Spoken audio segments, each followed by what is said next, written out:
The morning sun cast long shadows across the dusty streets of Ouagadougou as news spread like wildfire through every neighborhood, every market, and every compound.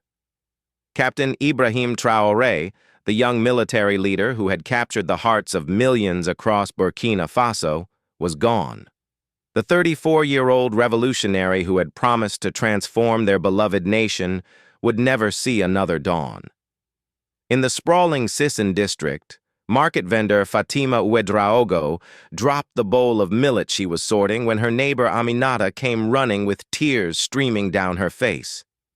"Sister, they say our captain is dead," Aminata whispered, her voice breaking. "The radio. They announced it this morning."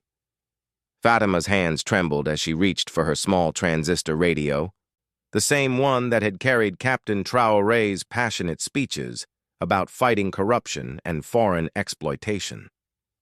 Static filled the air before the solemn voice of the national broadcaster confirmed what seemed impossible just hours before. The president of Faso, Captain Ibrahim Traoré, died yesterday evening after a brief illness. The nation mourns the loss of a patriotic son who dedicated his life to the sovereignty and development of Burkina Faso. The words echoed through the marketplace as vendors and customers alike gathered around radios and mobile phones.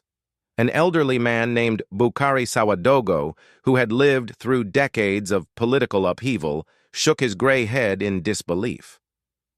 "First Sankara, now Traoré," he muttered, referring to the legendary revolutionary leader Thomas Sankara, who was assassinated in 1987. "Why do they take our best leaders?"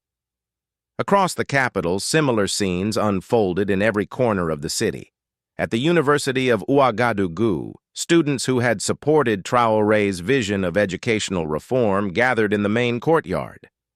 Their professor, Dr. Marie Caboret, had planned to discuss economic policy that morning, but instead found herself comforting young people who saw their future leader as gone too soon. "Professor, what happens to us now?" asked Seydou Compaoré, a 22-year-old studying agricultural engineering. "Captain Traoré promised to modernize our farming techniques to make us food secure. Who will continue his work?"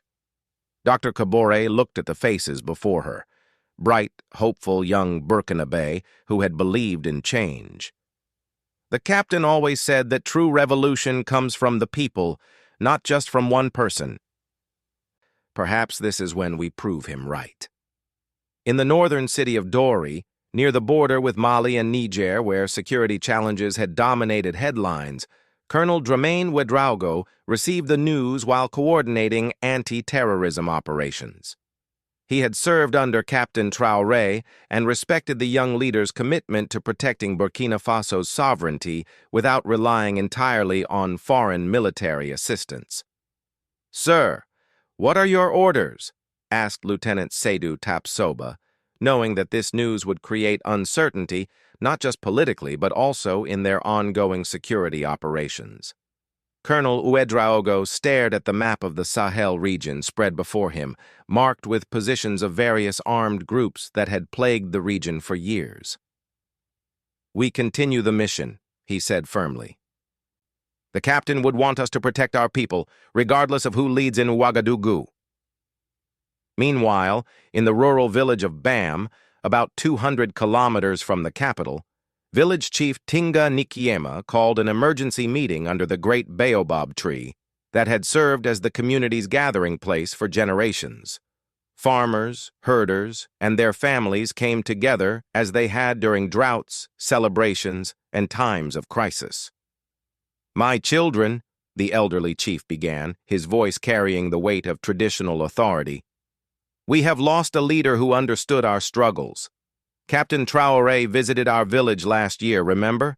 He sat right here under this tree and listened to our concerns about fertilizer prices and water access." A young farmer named Salif Zungrana raised his hand. "Chief, he promised to help us get better seeds and equipment. Will those promises die with him?" The chief's weathered face showed both sadness and determination. "Son, promises are like seeds. They can grow even after the one who planted them is gone, but only if we tend to them carefully. In Bobo Dioulasso, the country's second-largest city and economic hub, business owner Mariam Traoré, no relation to the captain, closed her textile shop early and gathered her employees. Her small business had benefited from the captain's policies promoting local production and reducing dependence on imported goods. "Madam Mariam, what do you think will happen to the policies supporting local businesses?" asked her assistant, Asita Kinda, who had recently completed a government-sponsored training program for young entrepreneurs. Mariam looked thoughtfully at the colorful fabrics that filled her shop, many produced by local weavers whom the captain's administration had supported through microfinance programs. "Asita, good policies have a way of surviving because people can see their benefits. We must make sure the new leaders understand what was working." As the day progressed, radio stations across the country played traditional funeral music mixed with recordings of Captain Traoré's speeches. His words about African dignity, economic independence, and fighting corruption seemed to take on new meaning as people reflected on his short but impactful time in office. At the Thomas Sankara Memorial in Ouagadougou, a small crowd gathered spontaneously. Sankara, known as Africa's Che Guevara, had been Traoré's inspiration, and many saw the young captain as carrying forward Sankara's revolutionary vision in a new era. A university student named Zongo Umaru placed a small bouquet of hibiscus flowers at the memorial. "Two revolutionaries, both taken too soon," he said to his friend Salimata Sawadogo, who was fighting back tears. "But maybe their ideas are stronger than their physical presence."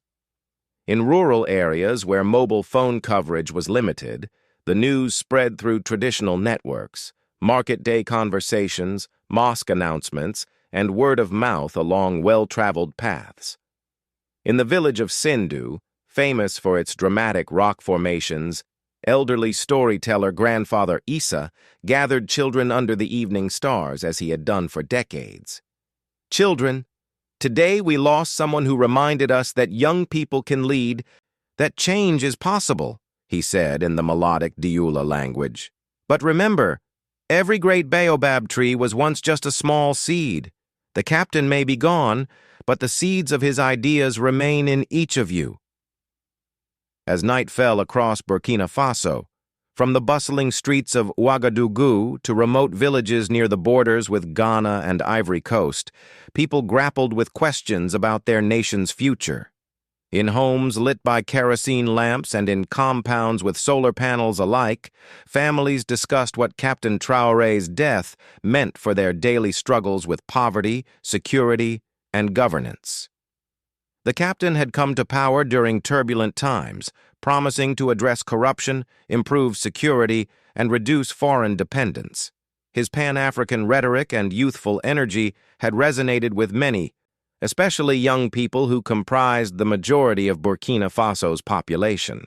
Now, uncertainty loomed over whether his policies would continue or whether the country would return to the political instability that had characterized previous transitions.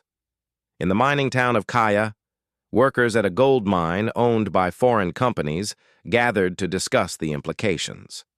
Captain Traoré had been renegotiating mining contracts to ensure more benefits flowed to Burkinabe citizens rather than international corporations. Miners like Borema Ouedraogo wondered if these efforts would continue. "The captain was fighting for us to get fair wages and better working conditions," Borema told his colleagues as their shift ended.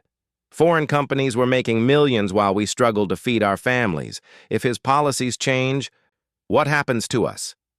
Similar conversations occurred in copper and manganese mining areas, where workers had begun to see improvements in safety standards and compensation under Traoré's administration. The fear was palpable that without his leadership, corporate interests might once again overshadow worker rights and national sovereignty. As the first day of mourning concluded, state television announced that funeral arrangements were being made, with details to be shared soon. Religious leaders from various faiths, Islamic, Christian, and traditional African religions called for unity and calm during this transitional period. The diversity of Burkina Faso's religious landscape had generally coexisted peacefully, something Captain Traoré had actively promoted through his inclusive policies. Imam Abubakar Sana at the Grand Mosque of Ouagadougou concluded evening prayers with special supplications for the departed leader and for national stability. "We pray for peace in our hearts and in our nation," he said to the gathered faithful. "Change brings uncertainty, but faith provides strength." Meanwhile, at the Cathedral of the Immaculate Conception, Father Michel Ouedraogo led a candlelight vigil where Christians and Muslims prayed together, reflecting the religious harmony that the captain had championed. "In times of loss, we find our common humanity," the priest observed. In traditional compounds where ancestral spiritual practices remained strong, elders performed rituals to honor the departed and seek guidance from ancestors about the path forward. These various expressions of grief and hope painted a picture of a nation united in sorrow yet diverse in how it processed loss and change. The international community also began responding to the news. Neighboring countries expressed condolences while surely calculating how Burkina Faso's political transition might affect regional security cooperation and economic partnerships. Captain Traoré had been working to strengthen ties with other African nations while reducing dependence on former colonial powers, a balancing act that would now fall to his successors. As the first day of national mourning drew to a close, millions of Burkinabés went to sleep not knowing who would lead them tomorrow, but knowing that the ideals their young captain had articulated, dignity, sovereignty, development, and Pan-African unity, would continue to resonate in their hearts and minds. The real test would be whether these ideals could survive the political transition and become lasting elements of Burkina Faso's national character. The captain was gone, but his final goodbye was just beginning. 3 days had passed since the shocking announcement, and the government finally revealed the funeral arrangements. Captain Ibrahim Traoré would lie in state at the Palace of Kosiam for 2 days, allowing citizens to pay their final respects before a state funeral at the National Stadium. The news brought both relief and renewed waves of emotion across the country. At dawn on the first day of public viewing, thousands of people began gathering outside the presidential palace. They came from every province, every ethnic group, and every walk of life. Market women carried their babies on their backs, farmers left their fields, students abandoned their studies, and government workers took leave to be part of this historic farewell. Among the early arrivals was Salamata Kabore, a 45-year-old seamstress from the Sector 12 neighborhood. She had traveled by bus from Koudougou with her teenage daughter Razmane, spending their saved money for transport because she felt compelled to see the captain one last time. "Mama, why is this so important to you?" Razmane asked, as they joined the slowly moving line of mourners stretching for kilometers around the palace grounds. Salamata adjusted her colorful head wrap and looked at her daughter with eyes that held both sadness and pride. "Child, when I was your age, I never imagined I could own my own business or that my voice mattered in politics. Captain Traoré made me believe that women like us could change things. I owe him this respect." The crowd was remarkably diverse and peaceful, reflecting the unity that the captain had tried to foster during his time in office. Fulani herders stood alongside Mossi farmers, Gourma merchants chatted with Bobo artisans, and Lobi hunters shared stories with Dagara gold miners. The common grief had temporarily dissolved the ethnic tensions that sometimes surfaced in Burkina Faso's complex social fabric. Near the palace entrance, a group of griots, traditional musicians and storytellers, spontaneously began performing songs that celebrated the captain's life while mourning his death. Their koras, djembes, and balafons created a soundtrack that seemed to give voice to the collective emotion of the massive crowd. "He was a warrior for justice, a defender of the poor," sang the lead griot, Mamadou Diabaté, his voice carrying across the courtyard. "Like the lion protects the savannah, he protected Burkina Faso." Inside the palace, where the captain's body lay in a simple wooden coffin draped with the national flag, the atmosphere was solemn and sacred. Unlike the elaborate funerals sometimes associated with African leaders, the arrangements reflected Traoré's known preference for simplicity and his connection to ordinary citizens. As mourners filed past the casket, each person had a moment for personal reflection. Some prayed silently, others wept openly, and many whispered words of gratitude or promises to continue his work. The diversity of reactions showed how differently people had connected with his leadership. Adama Sawadogo, a 28-year-old teacher from Gawa in the southwest, had driven through the night to be there. As he approached the casket, he remembered the captain's last visit to their region, where he had promised to build new schools and improve teacher training programs. "Captain, I promised to teach our children about integrity and patriotism the way you taught us," Adama whispered, placing his hand over his heart in a traditional gesture of respect. "Your lessons will live in every classroom." Behind him, an elderly woman named Tenine Compaoré moved slowly with the help of a walking stick. At 78 years old, she had witnessed the assassinations of Thomas Sankara, multiple coups, and decades of political instability. Her presence at the viewing represented the hopes of an entire generation that had yearned for stable, honest leadership. "My grandson," she said softly to the casket, using the affectionate term that many elders had adopted for the young captain. "You tried to heal the wounds that have bled for too long. Rest knowing that some of us remember what good leadership looks like." Outside the palace, the crowd continued to grow throughout the day. Street vendors appeared selling portraits of the captain, T-shirts with his image, and small flags. While some criticized the commercialization of grief, others saw it as proof of how deeply his image had penetrated popular culture in such a short time. Dr. Paulin Kientega, a political science professor at the University of Ouagadougou, observed the scene with both professional interest and personal emotion. He had initially been skeptical of yet another military leader, but the captain's commitment to civilian transition and constitutional governance had gradually won his respect. "This outpouring is unprecedented in our modern history," he told his colleague, Dr. Fatou Sana, as they watched families sharing food and water in the long queues. Even Sankara's funeral was overshadowed by fear and political uncertainty. "This feels different, more like a celebration of shared values than just mourning for a leader." Dr. Sana nodded thoughtfully. "The question is whether this unity will survive the transition. Grief can bring people together temporarily, but governing requires sustained consensus." Their conversation was interrupted by commotion near the main gate. A delegation of traditional chiefs from across the country had arrived in their ceremonial robes and regalia. Led by the Mogo Naba, the traditional ruler of the Mossi people, they represented the complex relationship between modern governance and traditional authority that Captain Traoré had navigated carefully.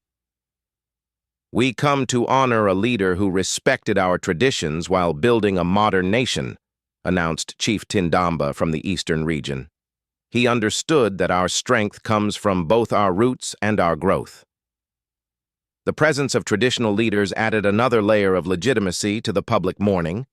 In rural areas especially, their endorsement of the captain's legacy would influence how his memory was preserved and whether his policies retained popular support during the transition.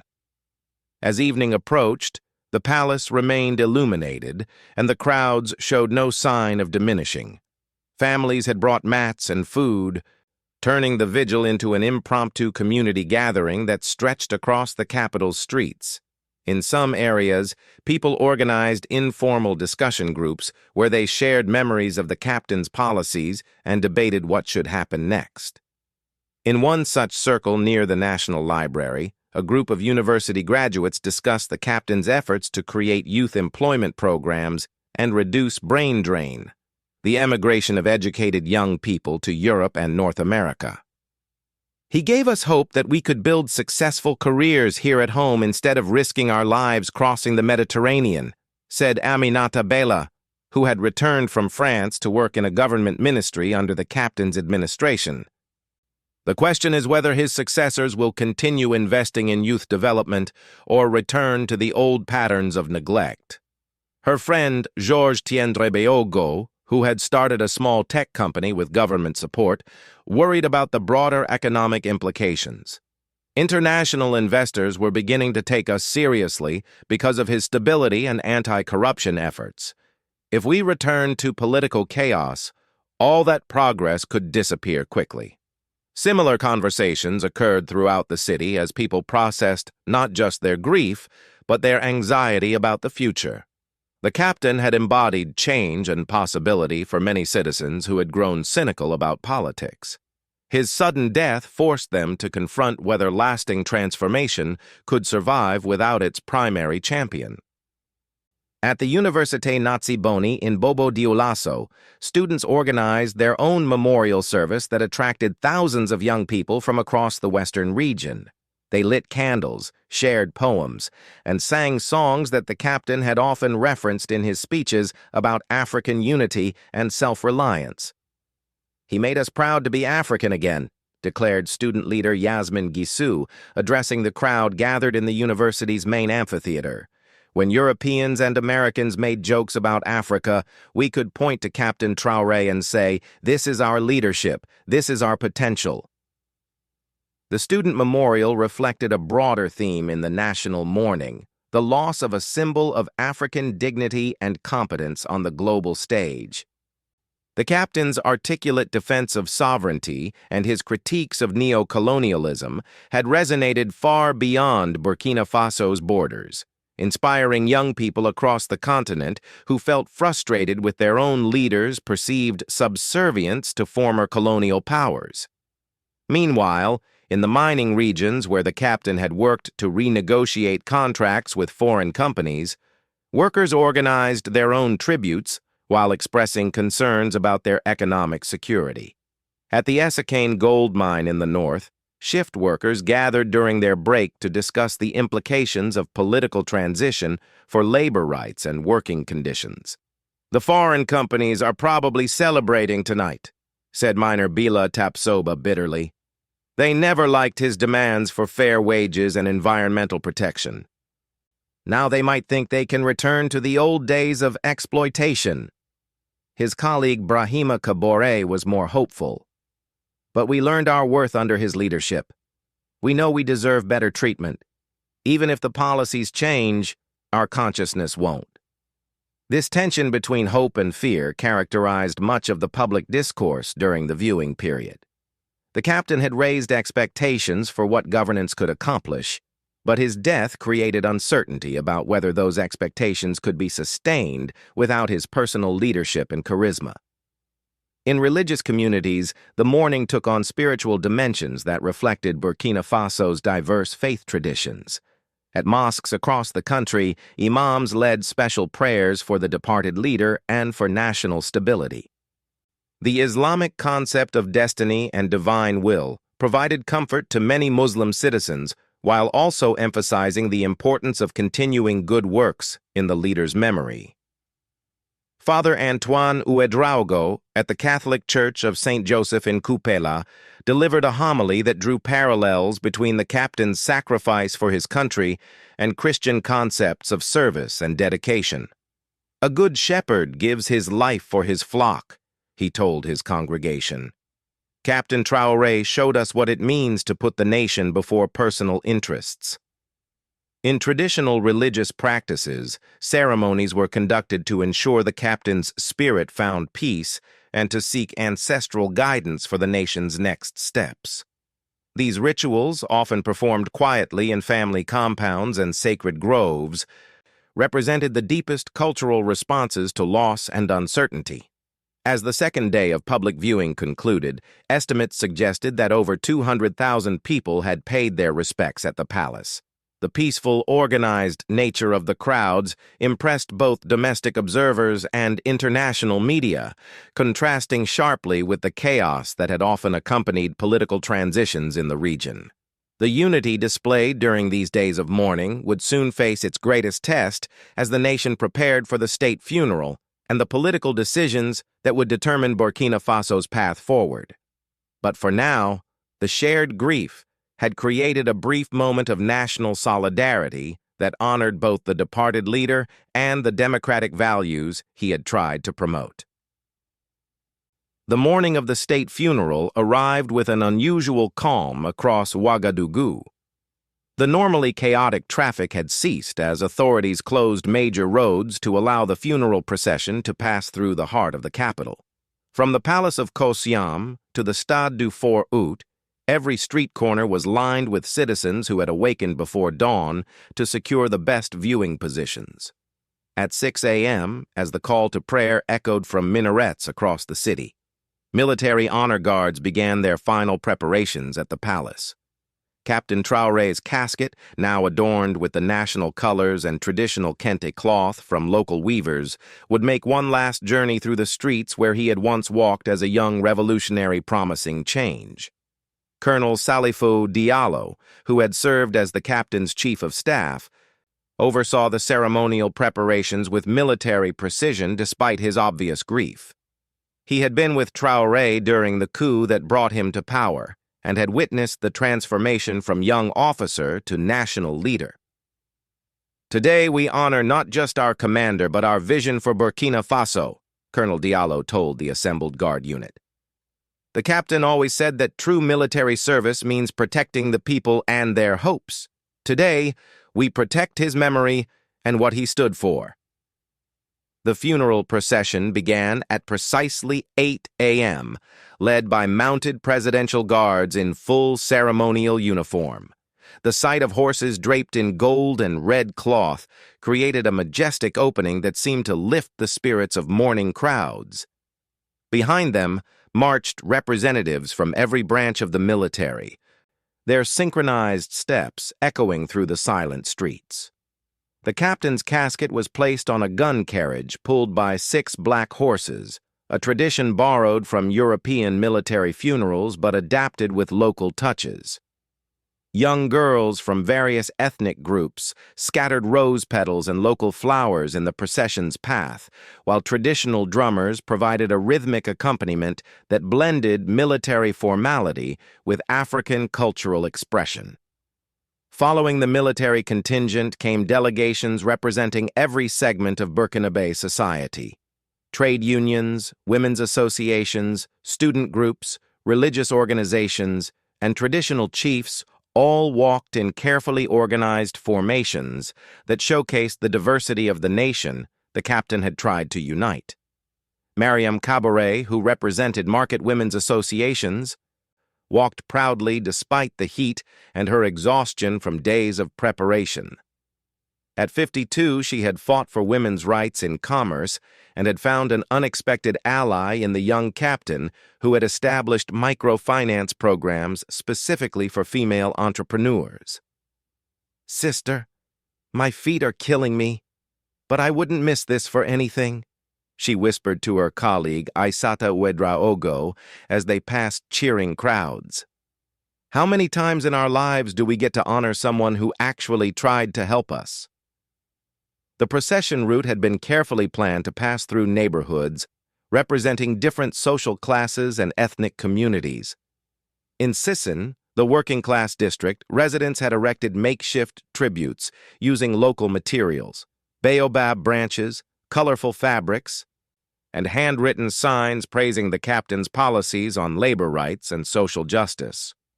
8-year-old Fatimata Sawadogo sat on her father's shoulders, waving a small flag as the procession passed her family's compound. She was too young to fully understand politics, but she had absorbed her parents' reverence for the leader who had promised to build better schools and hospitals. "Papa, why is everyone crying if they love the captain?" she asked her father, Bukhari, who worked as a bicycle repairman and had benefited from a government program promoting small businesses. Bukhari struggled to find words that his daughter could understand. "Sometimes we cry because we're happy and sad at the same time, little one. Happy that we had someone good, sad that he had to leave us." In the diplomatic quarter, representatives from dozens of countries watched the procession with varying degrees of interest and calculation. The captain's Pan-African rhetoric and criticism of foreign interference had created complex relationships with international partners who were now assessing what his death might mean for their strategic interests in the region. The French ambassador, Marie Dubois, observed from the embassy balcony with mixed feelings. Captain Traoré had been critical of France's historical role in West Africa while maintaining necessary economic and security cooperation. His death might ease some tensions, but it also created uncertainty about Burkina Faso's future orientation. "The crowd response is remarkable," she noted to her political counselor. "Whatever one thought of his policies, he clearly connected with ordinary citizens in ways that many leaders in the region have struggled to achieve." Meanwhile, representatives from neighboring Ghana, Mali, and Niger walked in the international delegation, each bringing their own concerns about regional stability. Captain Traoré had been working to strengthen West African cooperation while reducing dependence on external powers, a delicate balance that would now fall to his successors. As the procession reached the city center, the crowd density increased dramatically. The Boulevard Charles de Gaulle, ironically named for the French president, was packed with citizens who had traveled from across the country. Street vendors moved through the crowds selling water and local snacks, their business providing a touch of normalcy amid the extraordinary circumstances. In the Grand Market, usually bustling with commerce, traders had closed their stalls early to join the funeral crowds. Amadou Traoré, who sold traditional medicines and herbs, had known the captain's family before he rose to prominence. His connection to the leader felt deeply personal. "I remember when Ibrahim was just a young soldier, coming to buy herbs for his mother," he told customers who gathered around his stall. "Even then, you could see he was different, respectful, thoughtful, asking questions about how things could be better."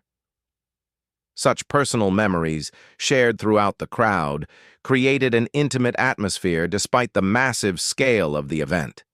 Unlike funerals for distant political figures, this felt like a community saying goodbye to someone they had known personally, even if only through his public presence and policies.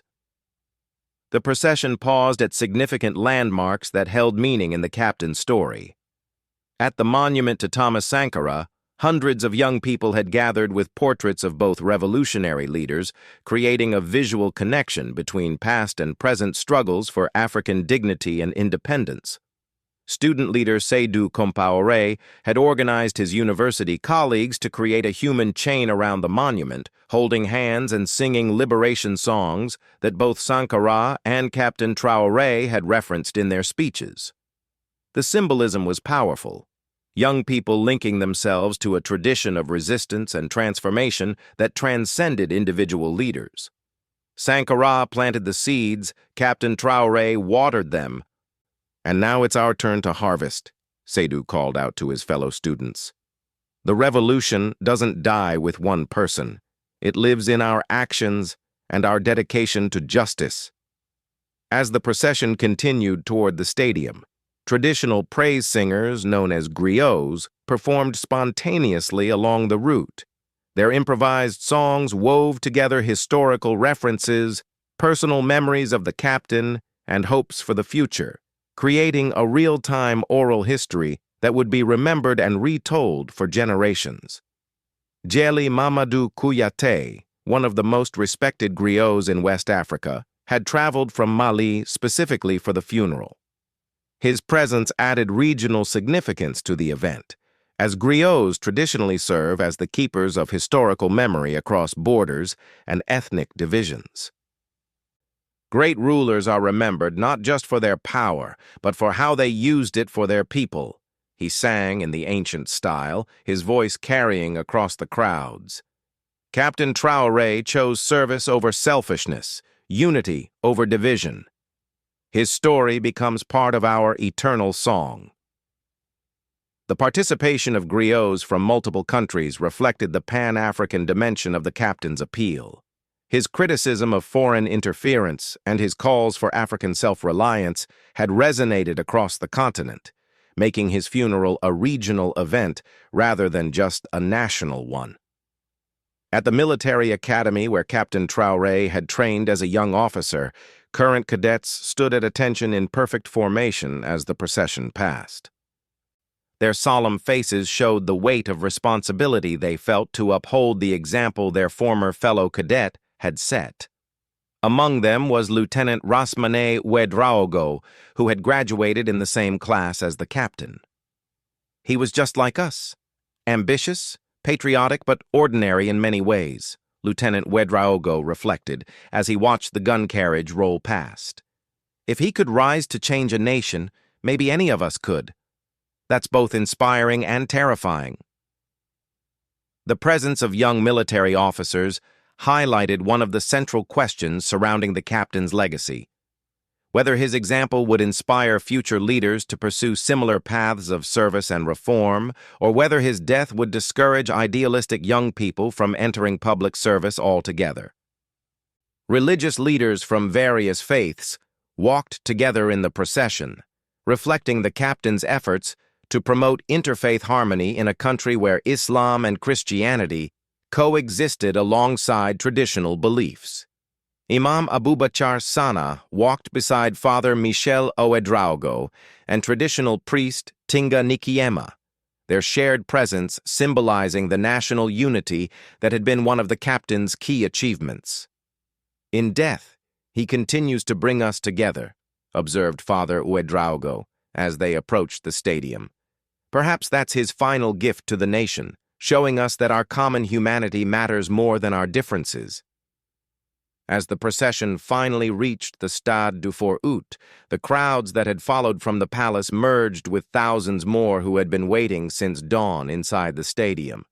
The massive venue, capable of holding 35,000 people, was completely full, with thousands more listening from outside on loudspeakers. The sight of the packed stadium, decorated with national flags and portraits of the captain, created a powerful visual symbol of national unity and shared grief. As the casket was carried into the stadium for the formal ceremony, a hush fell over the enormous crowd, a moment of collective silence that seemed to capture the weight of the nation's loss and the uncertainty of its future. Inside the Stade du Fort Août, the atmosphere transformed from the energy of the procession to the solemnity of final farewell.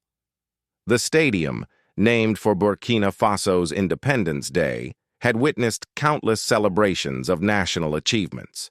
Today, it hosted the most significant gathering in the country's modern history as citizens prepared to say goodbye to their fallen leader. The captain's casket was placed at the center of the field on a raised platform draped with traditional kente cloth and surrounded by an honor guard representing every branch of the military and security forces.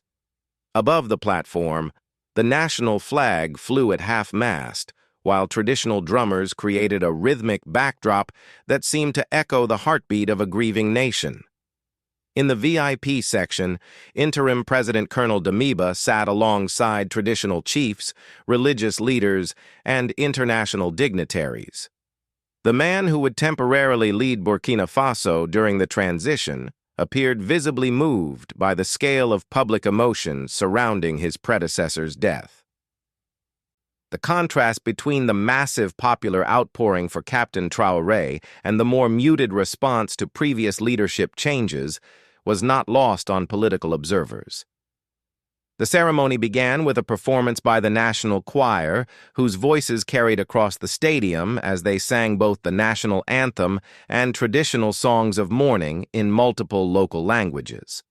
The blend of modern and traditional elements reflected the captain's own approach to governance, respecting cultural heritage while pursuing modernization and development. As the musical tribute concluded, Imam Abubakar Sana stepped forward to deliver the Islamic prayers for the dead.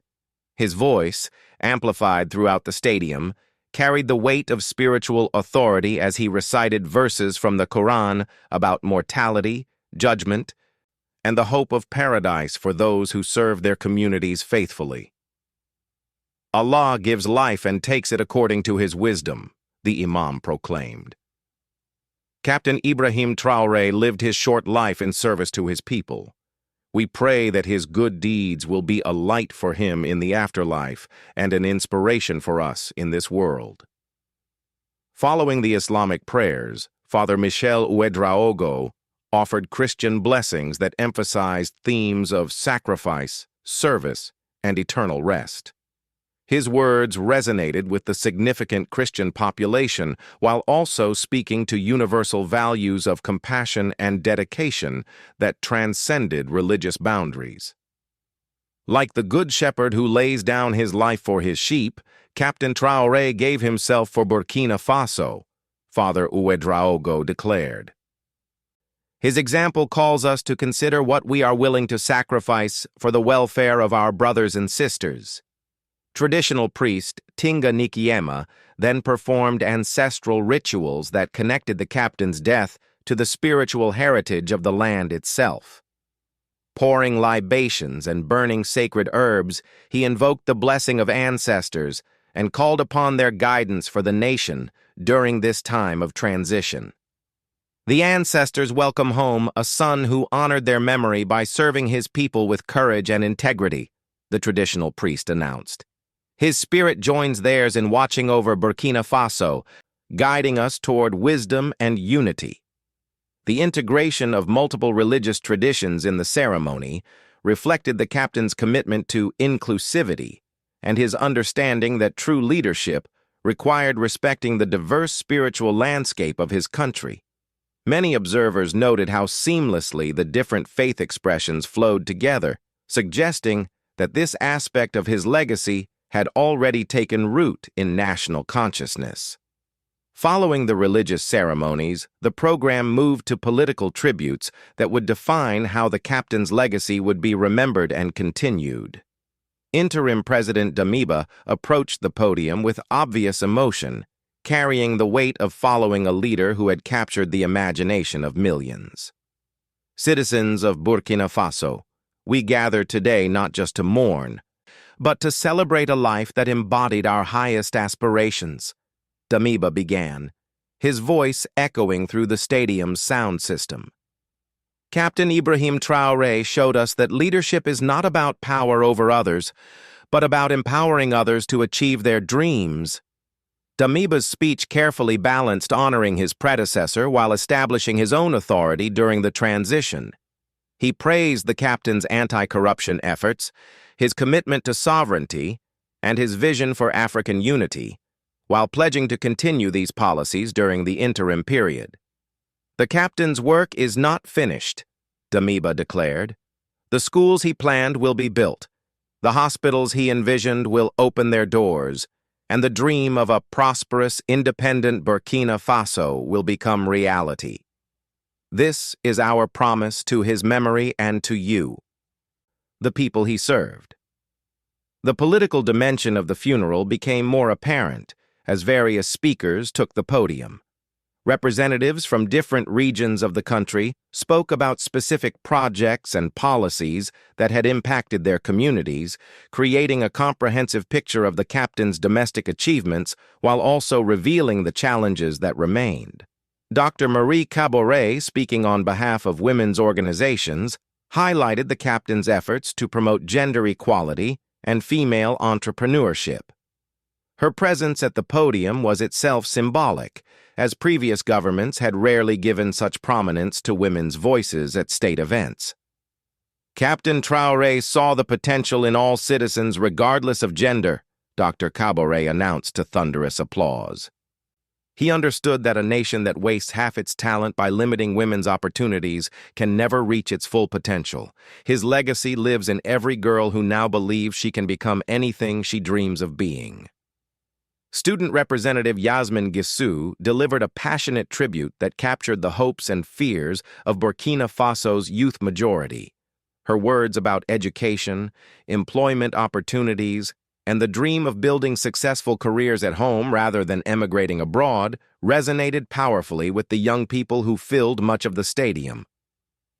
Captain Traoré gave us something more valuable than money or jobs, Yasmin declared. He gave us hope, hope that our country could be different, that our voices mattered, that our future was ours to shape. That hope doesn't die with him. It multiplies through each of us. As the formal speeches concluded, the ceremony moved to its most emotional phase, the final salute and burial preparation. Military honor guards performed a precision drill that showcased their discipline and respect for their former commander-in-chief. The crisp movements and perfect synchronization served as a metaphor for the order and professionalism that the captain had tried to instill in all government institutions. The playing of taps created a moment of absolute silence in the stadium as 35,000 people reflected on the finality of death and the uncertainty of the future. In that silence, individual memories merged into collective mourning. Farmers thinking about agricultural policies, students remembering education promises, workers reflecting on labor protections, and parents hoping for better opportunities for their children. As the casket was prepared for its final journey to the burial site, spontaneous singing erupted from different sections of the stadium. What began as scattered voices gradually merged into a unified chorus, singing traditional songs of farewell mixed with freedom songs that both Thomas Sankara and Captain Traoré had made famous. The sight and sound of tens of thousands of voices joining together created one of the most powerful moments in Burkina Faso's modern history. International media covering the event noted how the organic musical expression demonstrated a depth of popular connection that could not be manufactured or orchestrated by political handlers. Among those singing was Fatima Ouedraogo, the market vendor who had first heard the news of the captain's death. Surrounded by her neighbors from the Sissin district, she felt part of something larger than herself. A national community united by shared values and common aspirations for a better future. This is what the captain wanted, she thought, as her voice joined thousands of others. Not people following one leader, but people standing together as equals, supporting each other through difficult times. The funeral convoy then departed the stadium for the burial site at a cemetery reserved for national heroes, adjacent to the Thomas Sankara Memorial. The symbolism was deliberate. The two revolutionary leaders would rest near each other, their shared commitment to African dignity and independence, creating a sacred space for future generations to remember and be inspired. At the graveside, a smaller group of family members, close associates, and senior officials gathered for the private burial ceremony. The contrast between the public celebration of the captain's life and the intimate moment of laying him to rest emphasized both his role as a national figure and his humanity as a son, friend, and colleague. As earth was scattered over the casket, many mourners reflected on the question that would define Burkina Faso's immediate future. Could the unity and hope that characterized the captain's funeral be sustained through the political transition and beyond? The massive outpouring of public emotion demonstrated that his ideals had taken root in popular consciousness, but translating emotional connection into lasting political change would require sustained commitment from both leaders and citizens. In the days following the funeral, as crowds slowly dispersed and normal life resumed, the true test of Captain Traoré's legacy began. Markets reopened, schools resumed classes, and government offices returned to their regular schedules. But something had changed in the national conversation. ordinary citizens felt more confident expressing their expectations for honest governance and inclusive development. In rural villages, farmers continued discussing the agricultural policies they had learned about during the captain's administration. In urban neighborhoods, small business owners maintained the cooperative networks that government programs had helped establish. In schools and universities, teachers and students carried forward conversations about African identity, sovereignty, and the possibilities for positive change. The captain's final goodbye had become more than a funeral. It had become a national moment of reflection on values, aspirations, and the kind of society Burkina Faso wanted to build. Whether his successors could channel that energy into sustained progress would determine if his death marked the end of a brief period of hope or the beginning of a longer transformation. As the sun set over Ouagadougou on the day of the funeral, families gathered in compounds across the city and throughout the country to share meals and continue conversations that had begun during the days of mourning. Children listened to adults discuss politics with unusual passion and engagement, absorbing lessons about citizenship and responsibility that would shape their own future involvement in their nation's development.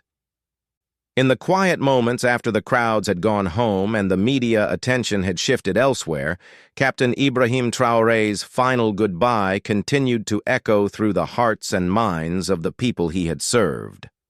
His physical presence was gone, but the ideas and aspirations he had articulated remained alive in the democratic spaces he had tried to protect and expand. The young captain who had promised to transform Burkina Faso had indeed changed his country, though perhaps not in the ways he had originally planned. His death had revealed the depth of popular hunger for honest leadership and inclusive development. Whether that hunger could be satisfied by future leaders would determine if his funeral marked an ending or a beginning for the dreams he had helped articulate. The story of Captain Ibrahim Traoré had concluded, but the story of the Burkina Faso he had envisioned, united, prosperous, and sovereign, remained to be written by the millions of citizens who had gathered to say their final goodbye.